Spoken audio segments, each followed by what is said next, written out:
Gente, bom dia, estamos aqui, né, a Sandra e eu, né, pela Inclusiva, para conversar um pouco, então, né, sobre o Parecer 50. Né, a gente chamou vocês para conversar e alertar sobre isso, porque é importante que a gente acompanhe sempre todas as legislações que estão saindo para ver se tem ajustes que a gente precisa fazer também, né, no documento norteador da cidade, né? Porque o que sai de legislação nova é bom que a gente alinhe com ela também, tá? Não sei se todas sabem, a última né, coordenação da educação inclusiva, né, junto com a gente, né, nós fizemos o documento norteador da cidade. Por quê?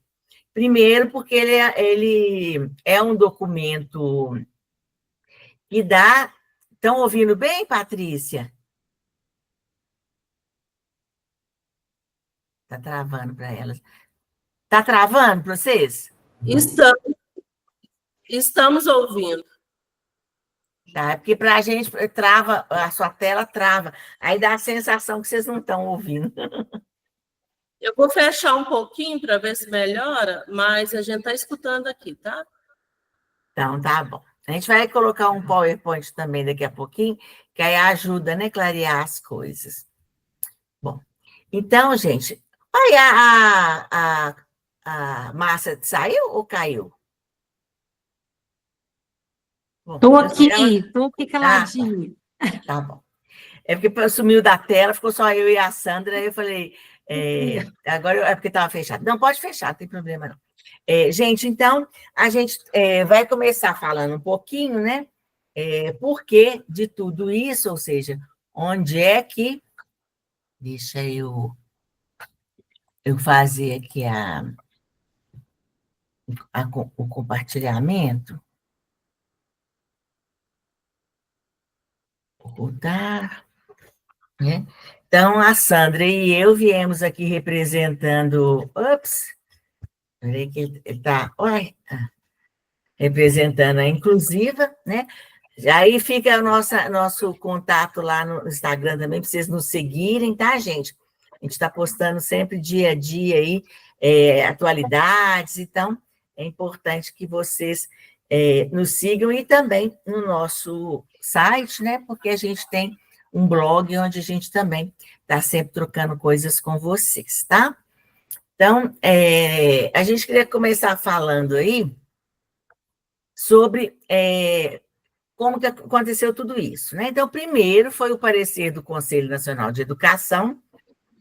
Não, depois que o primeiro não foi do Conselho Nacional de Educação, ele foi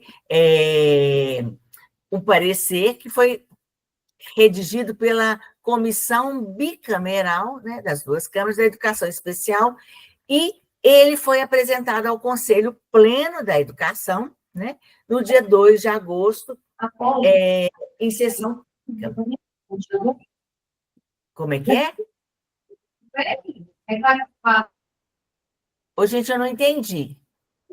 Desculpa, porque meu microfone estava aberto e chegou gente aqui, fui eu, desculpa. Ah, tá, não tem problema não. É porque eu achei que estava falando com a gente. E, então, ele foi apresentado. Esse primeiro documento, gente, ele tinha cerca de 50 páginas, tá? E é uma coisa importante da gente colocar, né, a Sandra e eu estavam até discutindo isso, porque ele foi feito muito por uma equipe, né, de pessoas, de profissionais, que são da área do ABA, né, do atendimento do ABA, e que eles também são específicos do autismo. Então, uma certa crítica que eu vejo a esse primeiro parecer é porque ele ficou muito só para a pessoa com TEA. E o que eu tenho percebido? A gente tem percebido que ao longo desses últimos anos, tudo é assim. Aí o TEA vai lá na Lei 12.764, equiparando o TEA com deficiência para se ter direitos, para ter os mesmos direitos das pessoas com deficiência. Então, no Brasil, aí agora tem um novo um projeto de lei para sair, que pega e transforma os transtornos de aprendizagem considerados como deficiência para ter os mesmos direitos. Aí eu falei, gente, está parecendo brincadeira, né? Todo mundo querendo se equiparar às deficiências por causa dos direitos. Ao invés de falar assim, gente, vamos sentar, vamos organizar tudo aqui da educação. Tem TEA, mas tem as deficiências, tem os transtornos, né, os transtornos de aprendizagem, tem as altas habilidades, vamos resolver tudo. Não, fica muito grupos querendo resolver o problema só do grupo deles, né?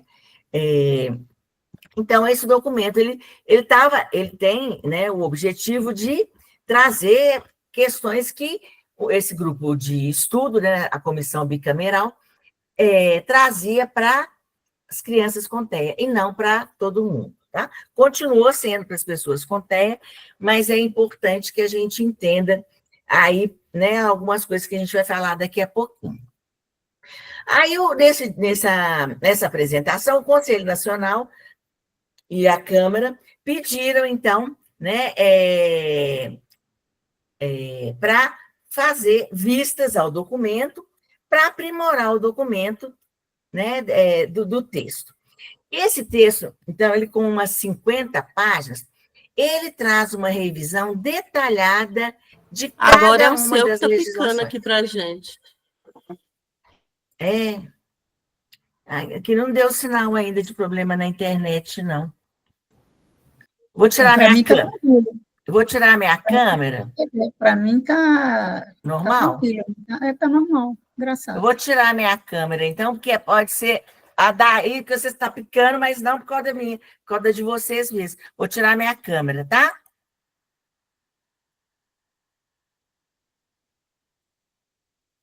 Então, gente, ele ficou um documento grande, aí às vezes fala assim, ai, que preguiça de ler esse documento.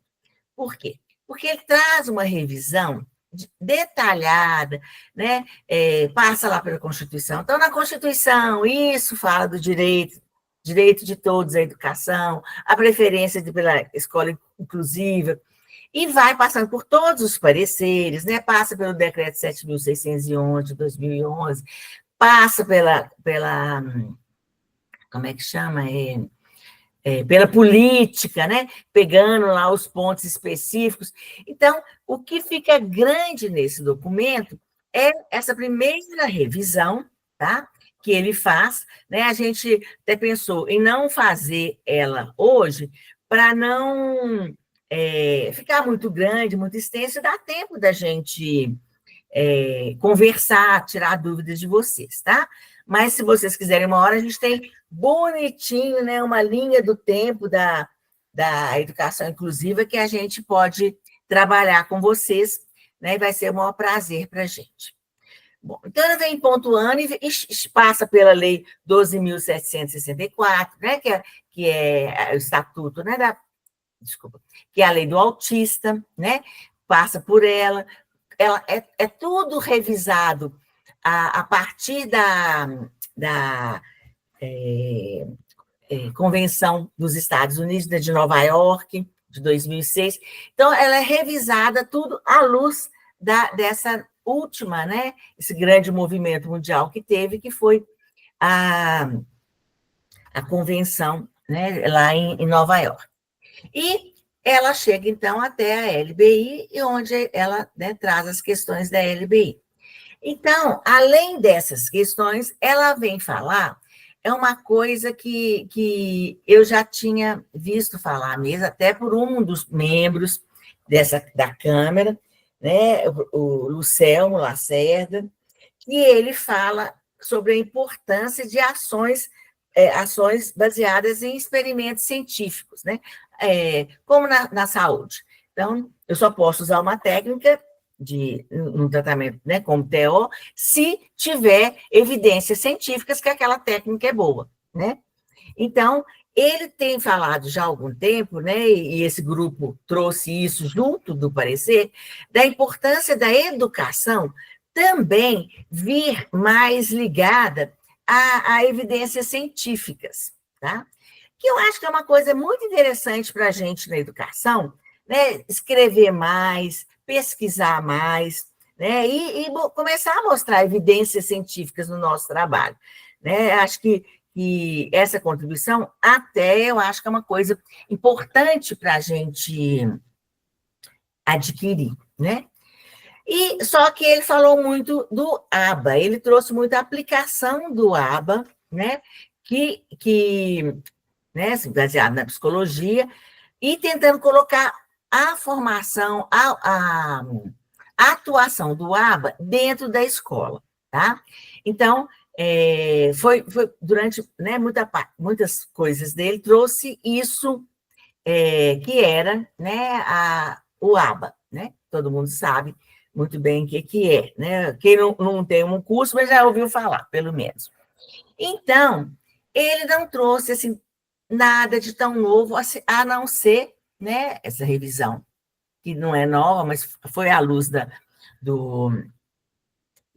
Convenção de Nova York, né, e a importância das ações baseadas em dados científicos, né, e o ABA, né, como dentro da escola, tá? E foi um documento muito grande, com mais de 50 páginas. Então, ele acabou ficando um documento excessivo, acho que na preocupação de aprimorar, de colocar tudo lá dentro, de não faltar nada, o documento acabou ficando grande demais, né? E acaba não sendo, né? Assim, já induz a uma preguiça de se ler, né? Ler esse tanto de lei aqui, né? O pessoal do direito, não, né? Eles gostam de ler para achar cada detalhe da lei, mas a gente da nossa área, né, precisa saber? Precisa. Mas a gente não é acostumado com lei assim. Bom, então, quando o parecer novo saiu, que é o atual, 50 de 2004, o outro era 50 de 2023, manteve o mesmo número, mas é o 50 de 2024. Ou seja, o pessoal pegou a caneta e, ó, cortou, né? Eles transformaram em um documento menor, né?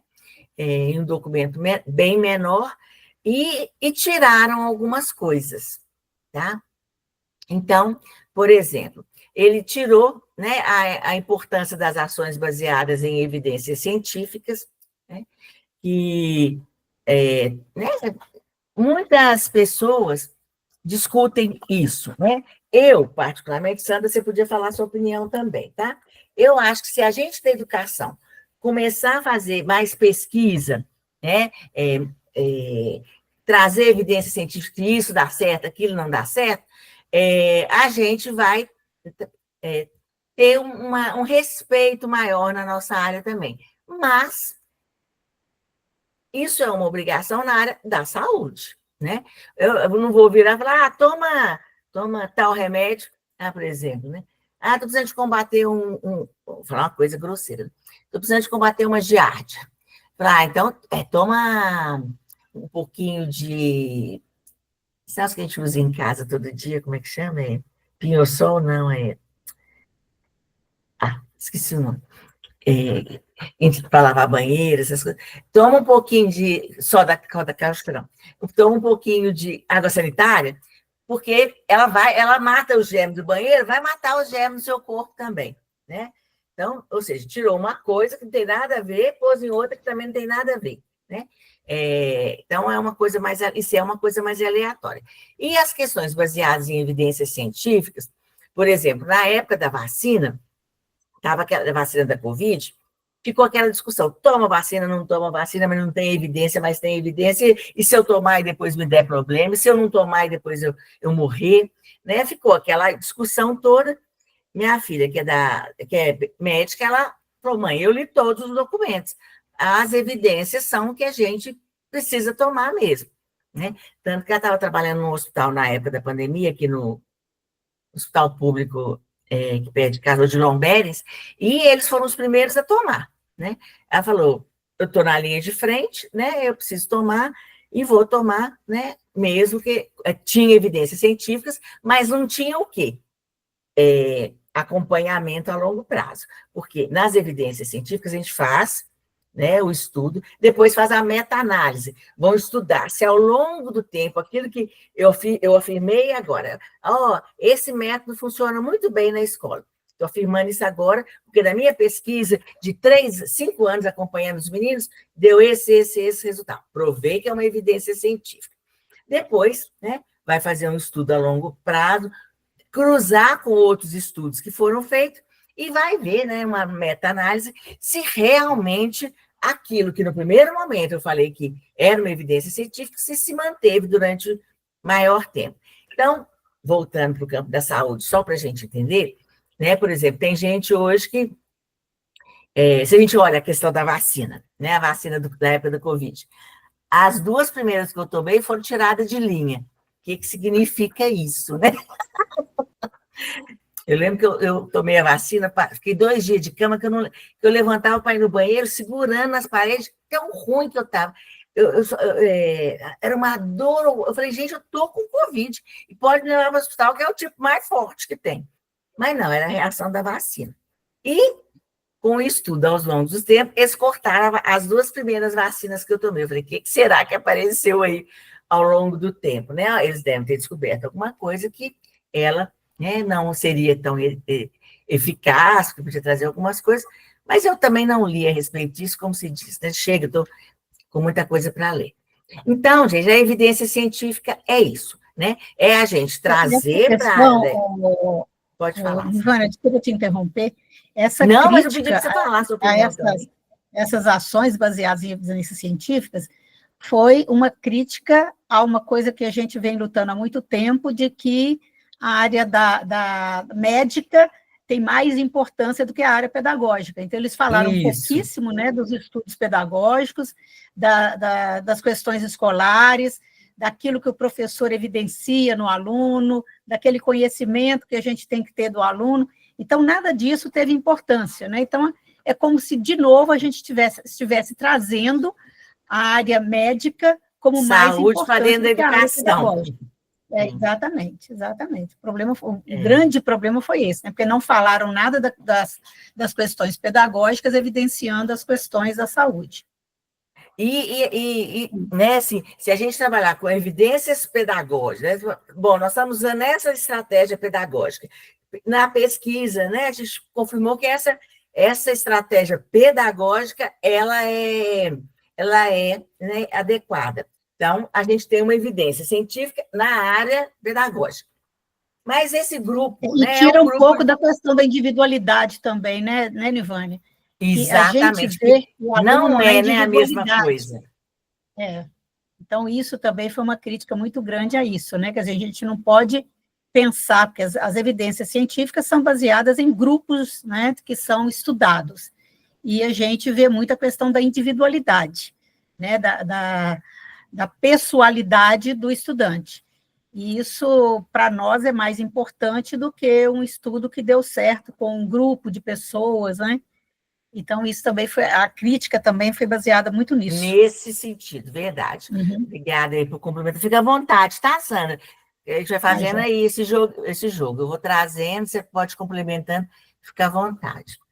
Então, gente, também esse segundo, nessa revisão de 2024, tirou tudo do ABA. Por quê?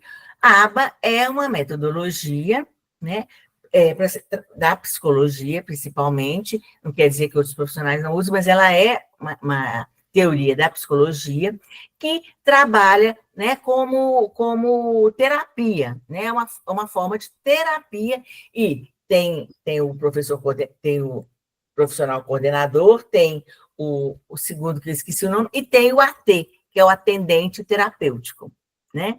E eles, então, estavam colocando dentro da escola, mas não como uma metodologia educacional. Uma coisa né, o ABA como terapia, né, e da área da psicologia, está tudo certo, né? Tem outros profissionais que também usam, incorporam no seu trabalho o ABA, mas ele não está desenvolvido como uma metodologia educacional. Impede que a gente estude, que a gente faça uma especialização e conheça e até use estratégias dele? Não impede. mas ele não é uma terapia para ser colocada na escola. Eles, inclusive, chegaram a falar do atendente terapêutico, né? Que hoje a gente tem o profissional de apoio educacional, né? E esse grupo queria que o atendente terapêutico, que vai orientar o trabalho do ABA, né, dentro da escola, que essa pessoa fosse incluída na equipe escolar. Quer comentar alguma coisa disso, Sandra? É de sua área também. Não, que isso aí ficou parecendo que a escola teria que lançar mão de um terapeuta para atuar dentro da sala de aula, porque normalmente a teoria ABA, ela é uma teoria para ser aplicada no consultório, mas os técnicos orientam as famílias e orientam o professor. Então, é uma questão que o técnico vai orientar e não atuar dentro da escola. Então, o parecer, né, de 2023 ficou parecendo que assim, agora a escola vai ter que ter um técnico em ABA para poder atuar dentro da escola. E aí, assim, tira toda a nossa atuação pedagógica, né? Então, isso também foi muito criticado. Quer dizer que agora toda a escola vai ter que ter alguém especialista em ABA para atuar dentro da sala de aula. O máximo que esse profissional poderia fazer é orientar o professor do que está sendo feito no consultório, do que está sendo feito em casa, para que o professor tenha mais subsídios para poder trabalhar com o aluno, né? E não ter alguém ali para atuar, né, junto dele, ou ao invés dele. Então, isso também foi bastante complicado. Muito criticado. Muito. E foi cortado, né, gente? Depois, o parecer, quando saiu, né, eles cortaram isso, porque eles chegaram a falar de ter o atendente terapêutico. Então, além do profissional de apoio escolar, né, as crianças com TEA teriam, ao invés de, eles teriam um atendente terapêutico. Então, teria que contratar o atendente terapêutico que trabalha junto com aquele profissional que trabalha o ABA, né? Por exemplo, o que é isso, né? Eu tenho alguns clientes que têm, né? Eles fazem o ABA numa clínica, né? Com uma psicóloga, e ela treina uma pessoa que vai ser o atendente terapêutico, e essa pessoa vai alguns dias da casa, treina essa criança em casa, e o profissional treina a família. Então, era mais ou menos levar esse profissional para dentro da escola, né, para trabalhar com a família. Isso foi muito criticado, né, porque a gente tem linhas diferentes, né, no Brasil. Então, tem essa linha, né, que veio para fazer a primeira parte do parecer, é uma linha que trabalha com o ABA, né, que trabalha falando muito da questão das evidências científicas e trabalha muito com o ABA. Então, foi cortado isso. Bom, isso não descaracteriza, né, a teoria ABA, que assim, é excelente, baseada em terapia comportamental, e a gente sabe que para as pessoas com autismo, a terapia comportamental ela é super válida e super eficiente, mas a crítica foi exatamente para colocar assim, como se a pessoa da saúde pudesse interferir, né, ou intervir dentro da sala de aula, né, com o professor. A gente sabe que todo aluno nosso que tem acompanhamento terapêutico, seja de psicólogo, de TO, de fisioterapeuta, qualquer tratamento clínico, a escola precisa ter uma interlocução com esses profissionais para fazer um trabalho conjunto, porque senão cada um faz a sua parte e acaba não auxiliando, né, no desenvolvimento do aluno. Né? Então, uma coisa é você ter esses terapeutas para conversar a respeito e alinhar dentro da escola alguma coisa que possa fazer, né, com que o aluno se desenvolva, mas não alguém da saúde intervindo lá dentro, né? Isso aí seria... É igual o psicólogo na escola, gente. O psicólogo na escola, ele não atua dentro da sala de aula. O que o psicólogo faz é exatamente orientações ao professor, o TO também, orientações ao professor, né, de situações que o professor da sala de recursos também faz. Quer dizer, está todo mundo atuando para melhorar as questões dentro da sala de aula, sem intervir diretamente, porque a sala de aula, né, é o território do professor. A gente não vai lá no consultório, nós pedagogos não vamos lá no consultório intervir no trabalho do psicólogo, do TO, ou seja, de qual técnico for. Então, ficou muito evidente que a proposta, né, tinha isso por trás daquilo que estava, né, que estava sendo cogitado para as escolas. Então, isso foi uma crítica muito grande, e principalmente para o pessoal da educação. Sim, isso mesmo. Né? Então, isso foi tirado, né? O que causou um mal-estar muito grande, porque o grupo que defende, né? Puxa vida, o maior ganho que eles iam ter, né? Bom, são as linhas de trabalho, né, gente? As diferentes linhas de trabalho. Então, reduziu o documento, a gente vai falar um pouquinho mais dele daqui para frente, né? E o plano do AEE e o PEI, né, permanecem. No primeiro documento, eles estipulavam prazo, que ele tinha que estar pronto com, não sei se 2 meses, alguma coisa assim. Esse já não estipula prazo, mas mantém o plano do AEE, mantém o PEI, e é até interessante porque tem um grupo que fala que o PEI não existe, que é só o plano do AEE, né? Um grupo discute muito isso, que é só o plano do AEE, né? E a gente trabalha, não, o PEI é educacional, dentro da sala de aula, feito pelo professor regente, com apoio do AE, sim, mas é da escola, né, do plano educacional do aluno. Mas ele mantém, né, e isso também trouxe um pouco mais de clareza sobre o PEI, porque alguns grupos insistiam, né, que não precisava do plano de sala de aula, era só o plano do AE. Eu falo, ai, meu Deus, tem que não estar dentro da escola, né? Só pode pensar isso quem não está dentro da escola fazendo as coisas acontecer, né?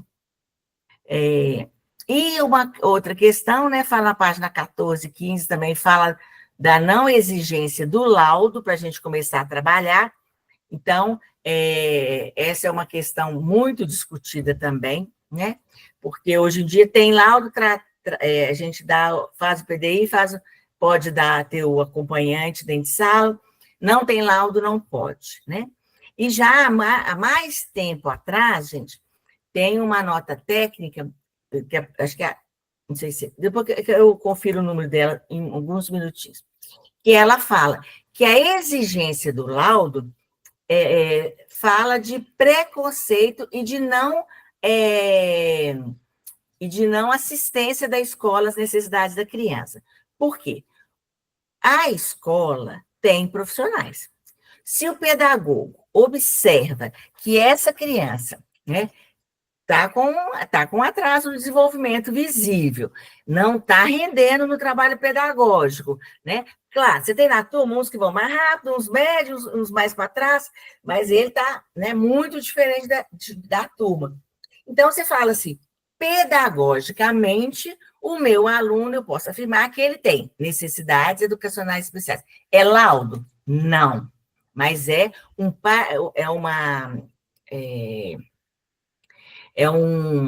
eu achar o termo, né? É uma informação importante que, se eu vejo que o meu aluno tem laudo, a mãe não quer fazer laudo ainda, ou não conseguir ainda ter laudo, mas ele tem uma necessidade específica, eu posso, e a escola pode e deve atuar com ele, independente do laudo, tá? Então, isso é uma questão que um outro documento traz, é uma nota técnica do MEC, de 2013. E aí a gente pode falar dela para vocês entenderem ela melhor, né? Porque a maior parte das coisas do Estado, da Prefeitura, tem laudo, atende. Não tem laudo, não atende. Né? E ele fala da não exigência do laudo como, né, voltando ao que uma das notas técnicas traz sobre isso. Notas técnicas não têm o mesmo poder de uma lei. Parecer não tem o mesmo poder de uma lei, de um decreto. Mas eles têm uma forma que o Conselho Nacional de Educação, ou o MEC, tem, né? Nota técnica é o MEC. O Conselho Nacional de Educação é um grupo, né, que trabalha em paralelo aí com o MEC, fazendo alguns esclarecimentos, algumas pontuações sobre coisas que não ficaram tão claras na legislação, tá? Então, aí eles voltam a essa questão. Então, a nota técnica fala disso e eles voltam a falar disso agora. E eles também pedem... Essa questão do laudo, Nivânia, desculpa me interromper, na verdade, assim, o laudo, ele vai garantir o direito ao atendimento educacional especializado. E, na verdade, isso foi principalmente no Estado, né, foi uma coisa que foi contra a questão pedagógica, mas os professores começaram a fazer PDI e escrever coisas assim, aberrações sobre os meninos para poder ter direito ao atendimento educacional especializado. Então, às vezes, colocavam coisas que não eram verdades. Eu vivenciei isso muito no Estado. E aí, o que o Estado fez? Não, agora vai ser laudo. Então, assim, eu falei, gente, o professor ele não soube lidar com esse documento, né, que PEI ou PDI, tanto faz o nome, mas o professor não soube lidar com esse documento, que é extremamente importante para conhecimento e para favorecer, né, o professor na prática pedagógica, e começou a colocar assim, não, todo menino, né, começou a precisar, né, todo aluno começou a precisar de laudo, como se fosse precisar de atendimento educacional especializado, como se fosse uma coisa unânime, e não é, a deficiência ou o transtorno que vai definir o atendimento, é a necessidade do aluno. Só que, infelizmente, os professores não souberam lidar com isso, e essa obrigação do laudo, aí, de novo, né, a saúde, com uma situação mais importante, quer dizer, o médico lá no consultório dele evidencia que o estudante precisa de um atendimento educacional especializado, enquanto o professor não tem voz ativa para isso. Isso também foi uma coisa bastante discutida no Estado, eles não voltaram atrás, mas eu acho que, assim como esse parecer, né, as questões do Conselho Nacional, elas podem ser modificadas, não só por pedidos de órgãos, né, ou de instituições educacionais públicas e privadas, mas pela própria comunidade. Nós temos direito de intervir nisso, né, e acessar o Conselho Nacional para verificar essas coisas, né, porque um PDI bem feito, gente, ele tem condições de dizer se o estudante vai necessitar ou não de um atendimento educacional especializado. Então, a gente não poderia vincular isso a um determinado médico. E, às vezes, o médico manda um laudo, vocês devem ter presenciado isso alguma vez, bastante possível, que o médico ainda determina o que é para fazer. Tanto no atendimento educacional especializado quanto na sala de aula. E isso, assim, de novo, né? Alguém tomando conta do que é nosso, né?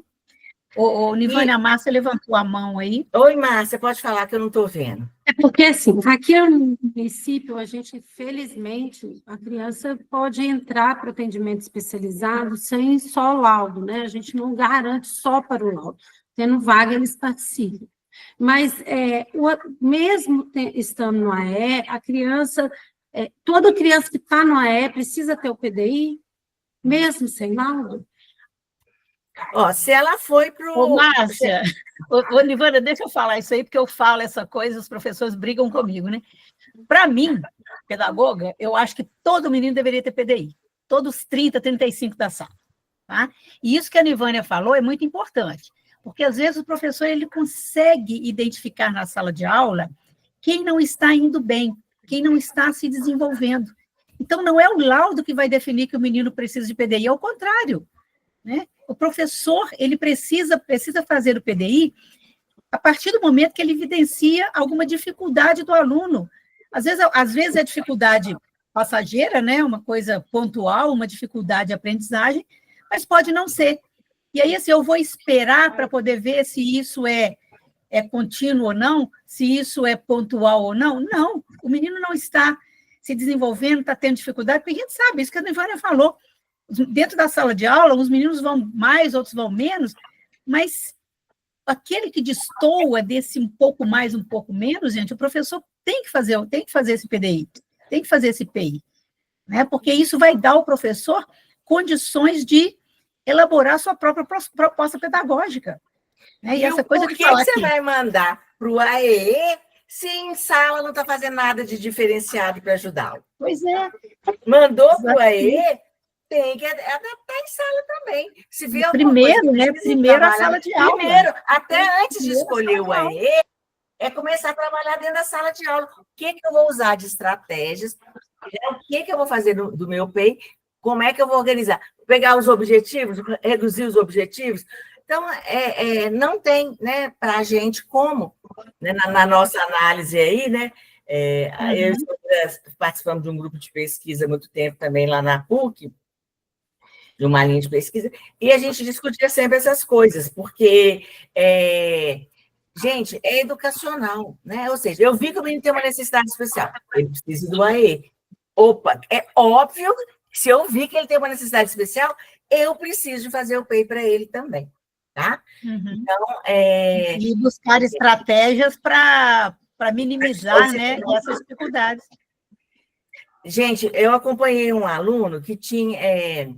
ele tinha uma fonoaudióloga e a gente tinha ela tinha uma suspeita, né, eu falei a gente, mas é porque eu como TO, mas era dela, de que ele tivesse dislexia, tá?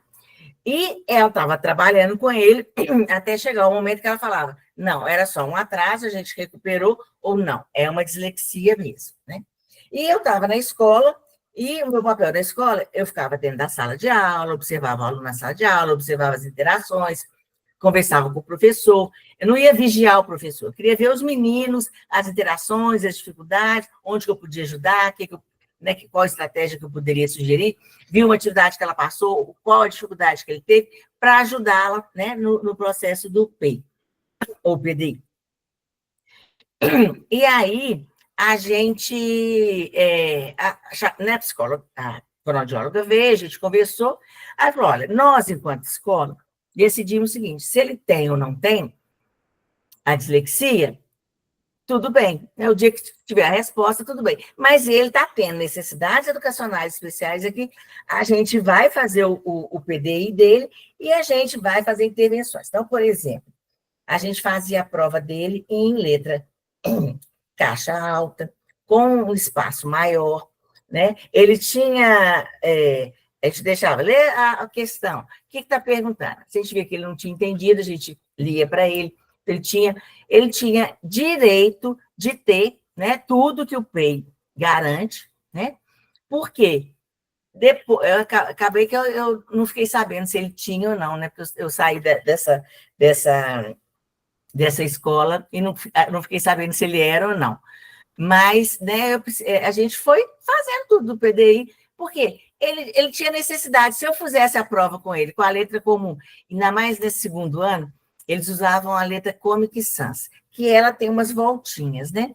E a gente sabe que a letra, né, contra as minhas orientações, a coordenadora pedagógica fazia todas as provas com a Comic Sans. E essa letra Comic Sans, ela tem justamente o que se fala que não deve usar no processo de alfabetização, e muito menos para criança disléxica. Aí eu pegava as provas dele, junto com a professora, né, dava um espaçamento maior entre as palavras, entre as linhas, mudava a letra, punha em caixa alta, e ele, né, tinha direito a fazer fora da sala, com menos intervenção, mas ele podia fazer também, tá? Então, se eu estou percebendo que tem alguma coisa, eu não sei o que é, ou se está em estudo, né, na sala de aula é o primeiro lugar que eu preciso de atuar, né? A Sandra e eu aí temos... Porque eu e Sandra temos, às vezes, opinião diferente, tá, gente? Mas na maioria delas a gente concorda, né, Sandra?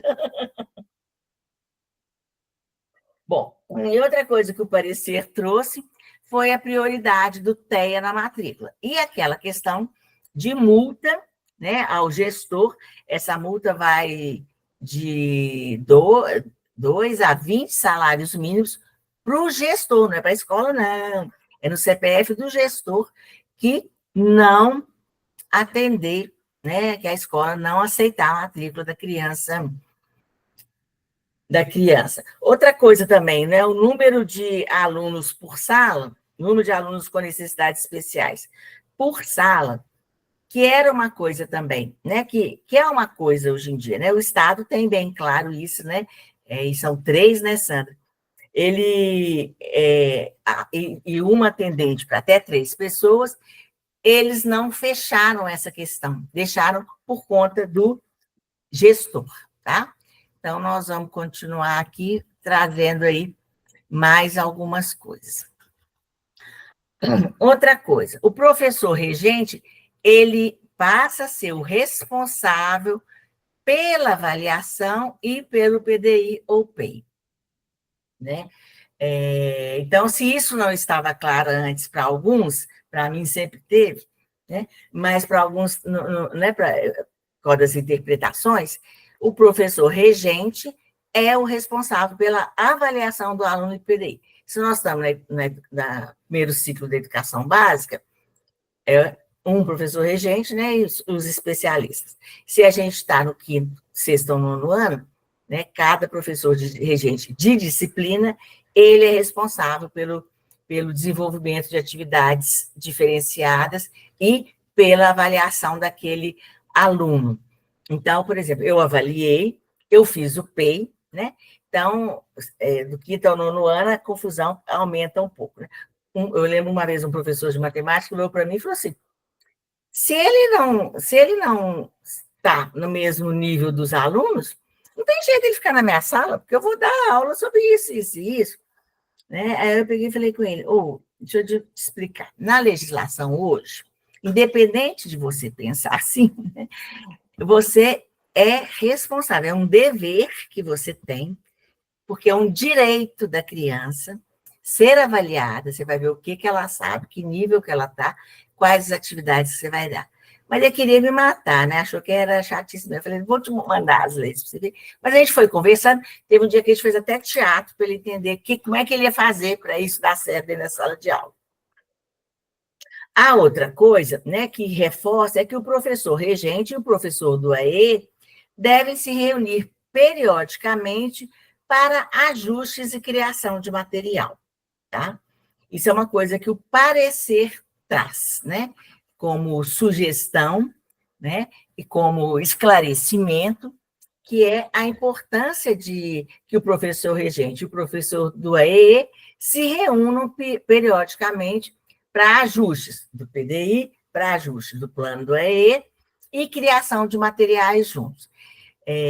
Eu vejo nisso uma coisa até interessante, não simples de se colocar em prática, mas interessante porque, né, o professor do AE ele tem uma experiência, uma especificidade maior, né, conhecimento maior nas necessidades educacionais do que o professor regente, na maioria das vezes, não quer dizer que são todos os casos, né? E quando eles podem sentar e discutir, falou, estou aqui com uma atividade de geografia que eu vou dar, né, e eu não estou sabendo como é que eu vou fazer para esse menino meu entender. Aí ele falou assim, vamos fazer um mapa com cola colorida, que aí você põe aqui a região nordeste você põe de cola colorida vermelha, a região norte você põe de azul, a outra verde, laranja. Então, olha que interessante, ele vai ter um material que é tátil, é só para cego? Não, ele pode ser usado para o TEA também. E com cores diferentes, com texturas diferentes, que vai ajudar um aluno TEA, ou um aluno cego, ou um aluno com PC, com deficiência intelectual, a compreender melhor aquilo, tá? Não estou falando que o material para cego pode ser usado para eles, é que as ideias podem ser, né, usadas para outros, não é tudo que é relevo é para cego, não, é só para a gente pensar nisso, tá? A outra questão que eu adiantei até, que é o limite de alunos na sala, eles deixam que os gestores devem organizar, né? Desculpa que foi um erro de português horrível aqui, deixa eu consertar, antes que eu morra de vergonha, não precisa de mais também, não.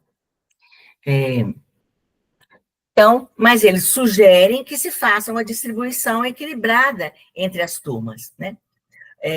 Um dos meus alunos estava apresentando um trabalho essa semana, que tem uma disciplina que a gente faz um período de visita à escola, acompanhar as coisas que são feitas e tal, e ele trouxe, né, um relato de uma professora que ela tem 10 alunos, dos quais 5 são TEA com níveis diferentes, bem diferentes, né?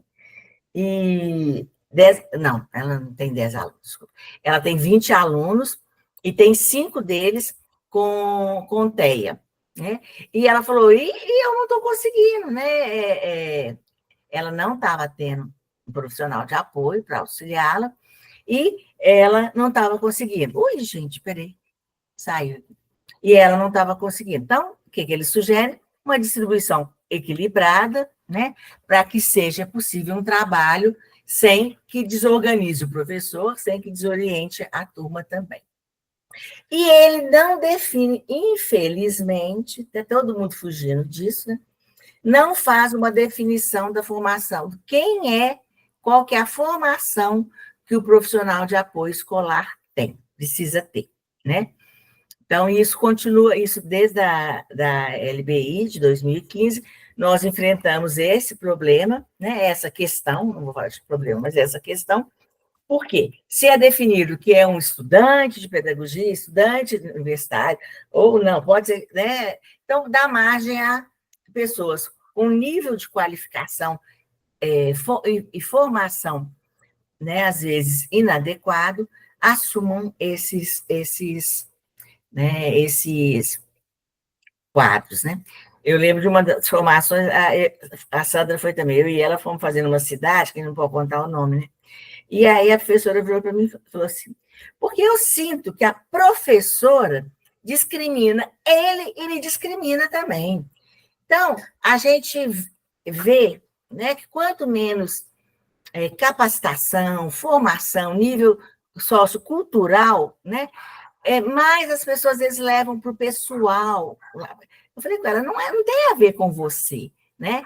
Eu estou entendendo que tem muito mais a ver com a dificuldade dela de não entender que ele também é seu aluno. Ela falou, não, ela despreza a gente. Então, ela se colocando na dor dela, né, em relação à criança, né? Aí eu falei assim, isso é caso para terapia, né? Que a pessoa vai ter que trabalhar primeiro as dificuldades dela, para depois separar o que é dela, o que é do aluno, né? Então, eu lembro que na formação eu saí assim, foi uma formação do dia inteiro, no final do dia, a gente estava cansada, é claro, né? Porque não é simples, né? Fazer uma formação de 8 horas, mas eu saí, assim, eu conversei muito com ela, mas eu saí um pouco incomodada, porque eu falei, realmente ela não tem subsídios culturais para entender a diferença. Se a professora, às vezes, tem dificuldade com o aluno, tem a ver com o aluno, não com ela, ou se é com ela, tem a ver com ela e não com o aluno. Então, essas coisas que a falta de definição sobre o profissional de apoio escolar vai continuar trazendo esse tipo de questão para a gente, né? Bom, agora nós detalhamos um pouquinho aí, né? Não sei, Sandra, se você quer falar a partir de agora, ou a gente continua no bate-bola. Não, pode continuar. Então tá. A Sandra tem uma experiência muito grande, gente. Eu gosto muito de trabalhar com ela nessas questões, porque ela, né, trabalhou muito no Estado, ela já deve ter falado para vocês, no Estado, né, e com formação de professores, e com toda essa parte da política, desenvolvimento do PEI e tudo mais, né? Bom, então, o que ele traz? Um foco na garantia de direitos e na inclusão desses alunos, enfatizando o desenvolvimento do plano educacional individualizado, tá? E a promoção de um ambiente escolar acolhedor e adaptado às suas necessidades, né? Então, reforça a nossa responsabilidade quanto ao ambiente escolar ser realmente acolhedor e adaptado às necessidades. Eles estão falando, né, como a gente está trazendo desde o início, estão focando mais aqui na questão do TEA, né? Mas não deixa de ser para todos nós. Então, esse parecer, ele revisa e atualiza o de 2023, buscando assegurar políticas educacionais e práticas pedagógicas. Gostei quando ele fala práticas pedagógicas, eu falei, finalmente estão né, dando a gente o que nos é de direito na escola, né? Então, as práticas pedagógicas que atendam às especificidades dos alunos com TEA, né? Até depois é uma coisa que a gente pode conversar, né, acho, sobre o design universal, que é uma coisa muito nova ainda, né, tem sido trazido por um grupo da UFMG, a Santa faz parte desse grupo, né, e a gente tem discutido muito, tem, né, falado muito dele, por quê? Eu não preciso trabalhar só com o menino com TEA, com uma prática diferenciada. Eu posso pegar pedagogias, práticas pedagógicas, que sejam interessantes para todo mundo. Outro dia eu estava explicando isso em sala de aula na PUC, eu virei para meus alunos e falei assim, bom, eu posso dar aula hoje sobre tipos de flores, né? Um assunto de ciências que eu não sei, mas eu vou tentar inventar, né? Eu não lembro mais, né, gente, que eu aprendi um dia, eu aprendi. Né? Então, aí o que eu posso fazer? Eu posso pegar os slides e falar, essa é a flor tal, essa é a flor natal, essa é a flor tal, ela tem essa característica, o caule dela, isso, não sei o quê. Posso com um PowerPoint apresentar para todo mundo. Ou eu posso falar, gente, nós vamos fazer uma visita ao jardim da praça que tem aqui perto, ou o jardim da escola, e vamos, né, pesquisar quais plantas tem lá para a gente aprofundar. Aí, vimos lá plantas ou flores. Aí vimos lá, tinha margarida, fotografamos uma margarida, trouxemos uma margarida para a sala, fotografamos uma rosa, uma dália, um copo de leite, fotografamos lá, né, as flores, ou os caules, seja lá. Voltamos para a sala, pegamos aquele material e fomos fazer, então, um aprofundamento no estudo. Gente, aqui, a dália, ela pertence ao grupo das Dailoli, inventando, tá, gente? Das flores, não sei o que lá, assim, porque ela tem essa característica de ter muitas flores, não sei o quê, já não sei o quê. Então, o que nós fizemos? Nós fizemos uma atividade prática que traz o quê? Né? Levar ao próprio ambiente onde a planta está, né? Conhecer, cheirar, né? Aí tem lá a Dama da Noite, com aquele perfume todo. Então, eles viram aquilo, voltou para a sala e fizemos um trabalho, um aprofundamento do assunto que eu ia trabalhar. Essa metodologia é uma metodologia que vai auxiliar que o meu aluno com TEA, talvez ele não entenda lá de qual categoria que o meu TEA 3. Não entenda que é da categoria de tal, da categoria de tal. Mas ele foi, cheirou, pegou a dália, pôs lá trouxe para a sala, né? Viu como é que ela é, pôs dentro da água para ela ficar bonita durante o tempo. Então, ele teve uma experiência que trouxe significado, trouxe contexto para ele. Não aparece do nada um trem na tela, né, para ele. Não, ele foi lá no lugar, ele entendeu o que é. Né? E os alunos que não têm dificuldade, eles perderam tempo com essa tarefa? Não. Por quê? Quando eu saí com eles, eu fiz uma atividade diferente. Eles também cheiraram as flores que eles já viram, mas nunca tinham cheirado, me ajudaram a pegar, e depois foram trabalhar aprofundando, né, os conhecimentos que eu queria. Então, essa aprendizagem, né, a DUA, Design Universal da Aprendizagem, ela propõe coisas que você possa usar com todos os alunos, né? Não tem prejuízo nem para um nem para outro. No final das contas, aquele aluno, né, conheceu flores, cheirou flores, que eram os alunos com TEA, né? O outro lá conseguiu fazer um desenho, o outro fez um registro no caderno, o outro colou a folha, uma florzinha, uma pétalazinha no caderno, e para contar em casa da florzinha que ele viu na praça, usou a comunicação alternativa para ele conversar. Então, aqui está falando disso. Práticas pedagógicas que atendam aos alunos com TEA. Né? Eu gostaria só de ampliar esse conceito. Isso faz, porque o grupo que está propondo estava discutindo as questões para TEA, mas a gente não pode esquecer que a gente pode também transformar algumas práticas pedagógicas num design universal, onde a gente consiga que todos possam, né, aprender de acordo com... Cada um vai aprender esse tanto, o outro esse tanto, o outro tudo. mas, né, nós demos oportunidade para que aquele que também tem mais dificuldade, né, possa aprender. Foco na inclusão, né? Então, reforça a importância da educação inclusiva, né, com a permanência dos alunos com TEA em classes comuns, desde que sejam atendidas suas necessidades específicas.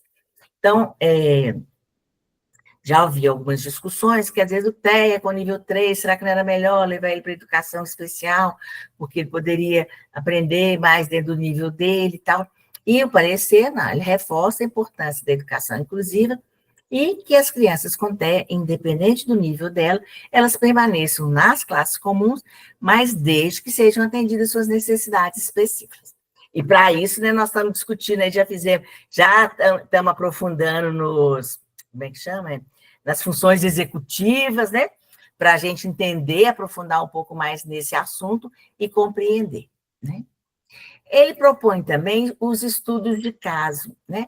Então, assim, que a escola possa se reunir, o professor, né? Se tem um profissional de educação, ou uma equipe itinerante de educação, o coordenador pedagógico, se puder, a diretora também, né? Se tem profissionais, traz os profissionais para orientarem, para trazer informações do aluno, trazer orientações, e que esse aluno, né, seja entendido dentro do contexto educacional dele.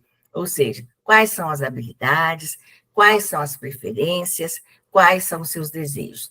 Então, eles têm, né, reforçado isso para que a gente esteja atento ao contexto do estudante, que, né, está falando de quê? Das habilidades, das preferências, dos desejos, das demandas, né, gente? Acho que tem uma palavra que eles podiam ter usado aqui, que eu gosto muito, que é demandas.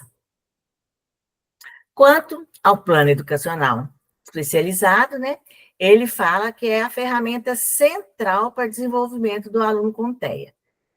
Completando para todos, né, gente? Todos que têm necessidades educacionais especiais, como diz a Sandra, se você for pensar, cada aluno, né, você faria um PEI para cada aluno, né? Eu falei que a escola dos meus sonhos é uma escola com menos meninos, onde o professor realmente tenha mais tempo, né, de se dedicar a conhecer as habilidades, as preferências, trazer a participação da família. O primeiro parecer, ele falava que a família tinha que assinar, tinha que dar informações e tinha que concordar ou não com o PEI, tá? Nesse segundo, eles amenizaram um pouco isso e falaram que é importante considerar as habilidades, as preferências e a participação da família no processo, tá? Então, deixou claro, como no outro, no PEI. Mas, né, como a gente tem tentado mesmo, cada dia, melhorar aí a proposta do PDI ou do PEI, né, eu usei a terminologia do parecer, que é PEI, tá? Então, que isso realmente é muito importante. E reforça que o PEI deve ser feito pelo professor regente, né? Porque, vamos voltar àquela discussão nossa, né? Foi no ano passado ou atrasado. Quem tem o plano da sala, né? Do trabalho da sala? O professor regente. Quem precisa conhecer seu aluno com necessidade especial, porque ele está na sala dele? Professor regente. Aí eu falo, profissional de apoio escolar, adapte as atividades para o meu aluno, para o seu, né, professor? Fala, seu aluno com TEA. Aí ele fala assim, o que está escrito no PEI? Eu vou mudar os objetivos? Vocês estão mudando o conteúdo? Então, quem vai definir isso, né, é o professor de apoio, né? Desculpa, o professor regente de turma ou regente de disciplina. Por quê?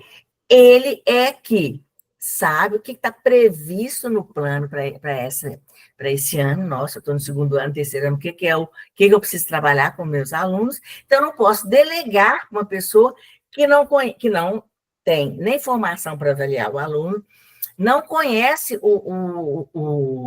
o plano educacional da minha turma e muito menos o plano educacional individualizado. Não, Nivan, eu sento com ela, passei tudo, eu pedi que ela me ajudasse a trazer propostas e expliquei quais os critérios que a gente vai mudar. Bom, aí está tudo bem, né? Mas do nada, né, como eu tenho relato das alunas lá na PUC, do nada chega o professor de inglês, olha, nem é para o aluno, olha para mim e fala, esqueci de adaptar a atividade do aluno.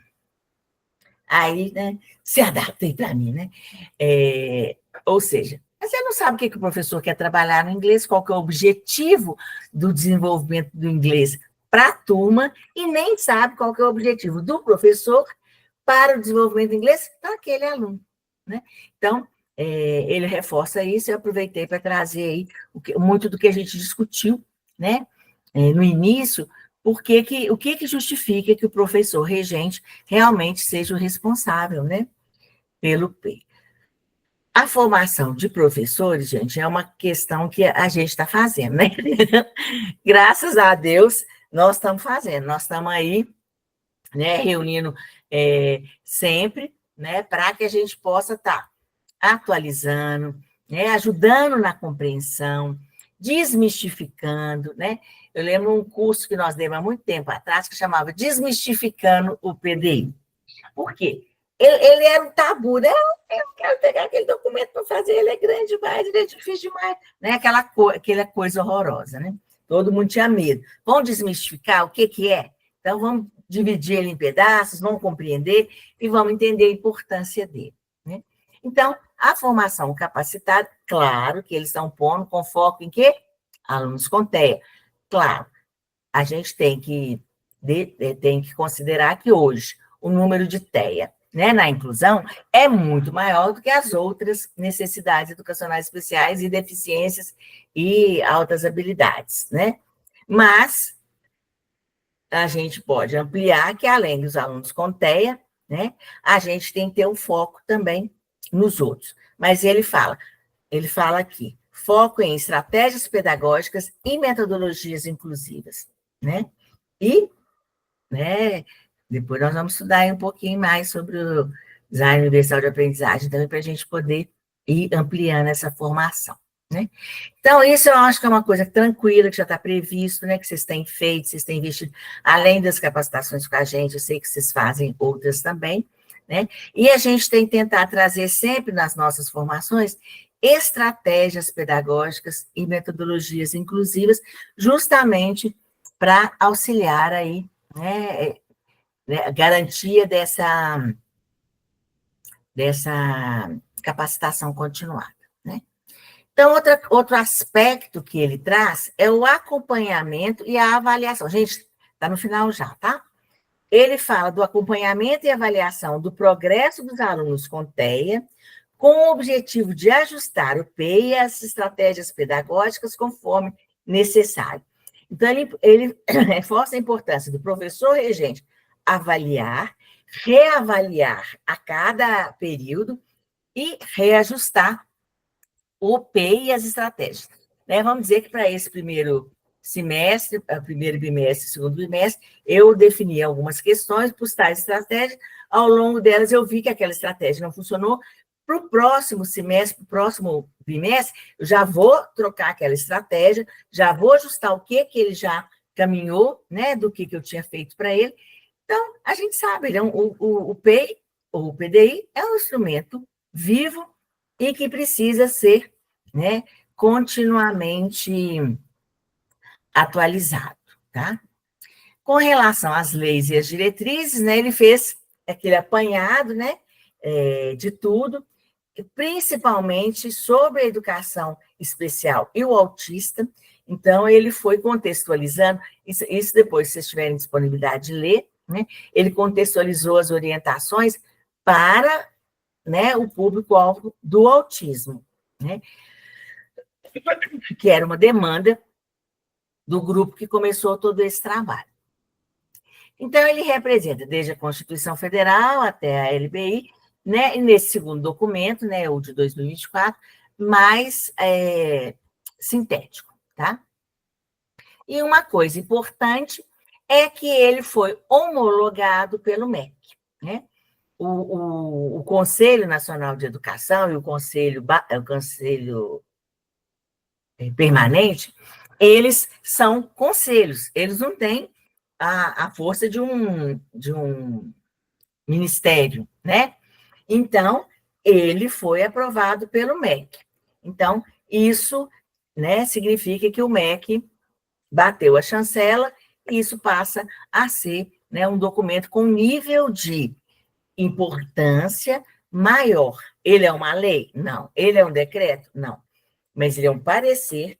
Os pareceres são sempre muito interessantes, porque um conselho de profissionais especializados estuda aquilo e traz esclarecimentos, porque a lei, às vezes, fica um pouco...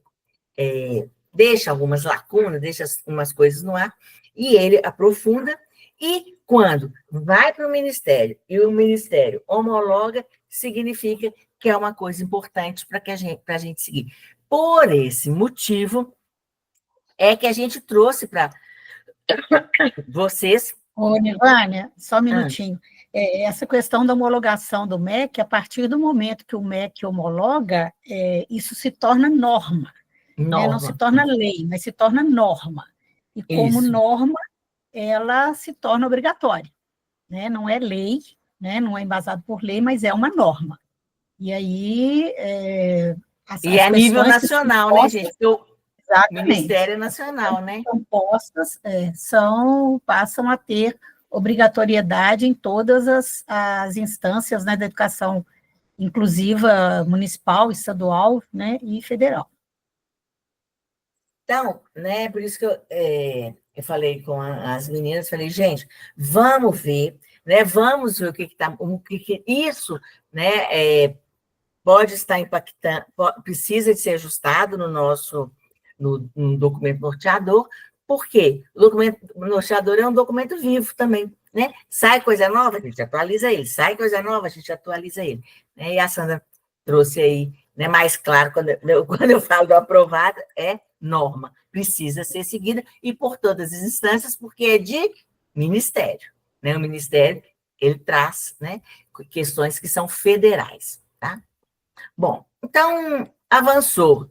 Nós tivemos ganhos, com o parecer 50, mas não avançou em tudo que poderia avançar. Por exemplo, a gente queria, né, mais clareza aí do profissional de apoio escolar, né, da formação dele, e outros aspectos também que ainda estão, como se diz, né, na nuvem, e ele não trouxe. Mas ele trouxe avanços, sim. Né? A hora que a gente acaba de discutir, a gente vê. E ele busca garantir que todos os alunos, especialmente aqueles com TEA, tenham acesso a uma educação de qualidade e oportunidade de desenvolvimento integral. Tá? Bom, gente, né, nós queremos agora abrir a palavra aí para a gente discutir. Né? Não se trata aí não, só da gente perguntar, né, ou vocês nos perguntarem, mas para a gente discutir, vocês trazerem aí o parecer de vocês também. Ficou claro? Primeira pergunta, gente, clareou ou não? Ah, eu estou de câmera desligada, né? Clareou ou não, Nivânia? Só complicou. Aí eu vou fazer o paracá. A gente já tinha feito um estudo preliminar do parecer 50, já tinha lido o documento, porém, a sua fala nos esclareceu bastante e a gente fica pensando, eu estava discutindo aqui com as meninas o tanto que a palavra adaptado incomoda, né? O adaptado não é aquilo pensado, né? Especificamente para aquela criança, com tudo que ela tem direito, né? Então, essa palavra a gente deve extinguir mesmo, a gente não deve adaptar, não, a gente deve pensar especificamente para essa criança. As meninas querem comentar alguma coisa? Ó, gente, se vocês não falarem nada, eu e Sandra vão achar que foi muito ruim, né, Sandra? Pode comentar aí.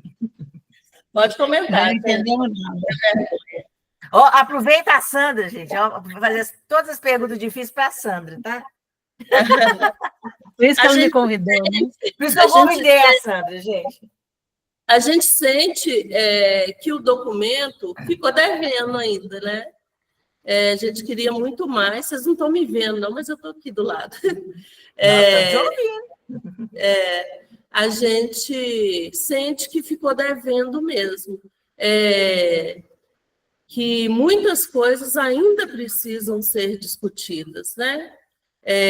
Tudo aquilo que a escola ela tenta abraçar todo mundo que chega lá, mas que muitas vezes não é possível e a gente não consegue, e isso adoece os professores, né? Então é uma discussão que precisa continuar.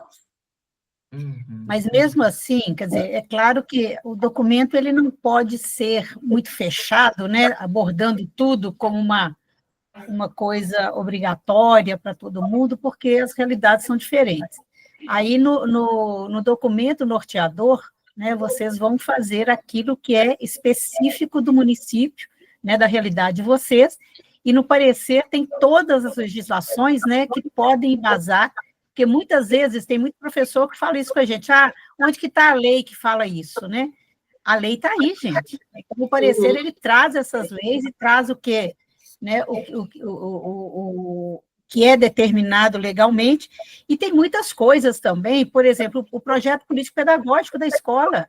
Sim. Isso, né, a LDB, ela traz como uma forma de gestão democrática. Quer dizer, a escola ela pode determinar coisas dentro do seu projeto político-pedagógico, inclusive essas questões de aglutinação de aluno, né? Colocar muitos alunos com deficiência numa sala só, isso tudo pode ser determinado por vocês. O projeto político-pedagógico ele nos dá esse aval, né, de gestão democrática, né, que é a realidade, que é aquilo que vocês necessitam, né? Então, muitas vezes a gente lê projeto político-pedagógico de escola e que, assim, fica muito vago. E aí vocês podem aprofundar nisso que vocês estão sentindo, né, que está faltando, no PPP de vocês. E se está no documento norteador, ele vai ser referência para os PPPs, né? Sim. Vai ficar claro lá no PPP. Não, a Sandra falou de gestão democrática, né? A disciplina que eu estou coordenando no 7º eixo da EAD é sobre gestão democrática, e a gente discutiu, pegou o PPP de algumas escolas, ajudou a fazer a revisão baseada na legislação e fizemos algumas contribuições, cada grupo fez sua contribuição, né? Aí eu falei, por favor, né, gente, na parte da educação inclusiva, vocês caprichem, senão eu vou ficar muito brava.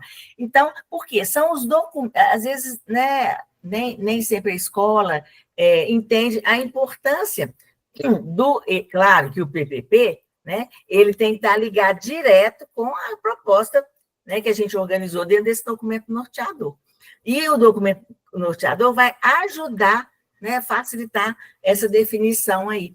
Então, acho que já fala de alguns aspectos, né, Márcia, que a gente vai precisar de atualizar, né, no PPP.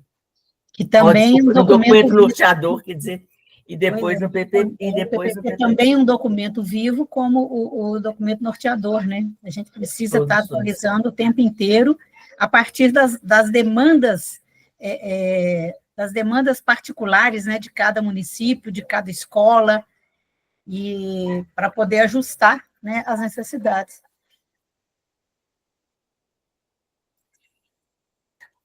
Aqui está muito barulho, mas eu fiquei pensando uma coisa que a gente precisa auxiliar os professores, que eu acho que vai ser um dos trabalhos que a gente tem, que é o PDI, né? O PDI é um documento vivo, mas o PDI não é fácil de ser feito. Ele demanda muito, ele ficou muito extenso, né? Um documento extenso, e é por ele que o professor faz o PEI.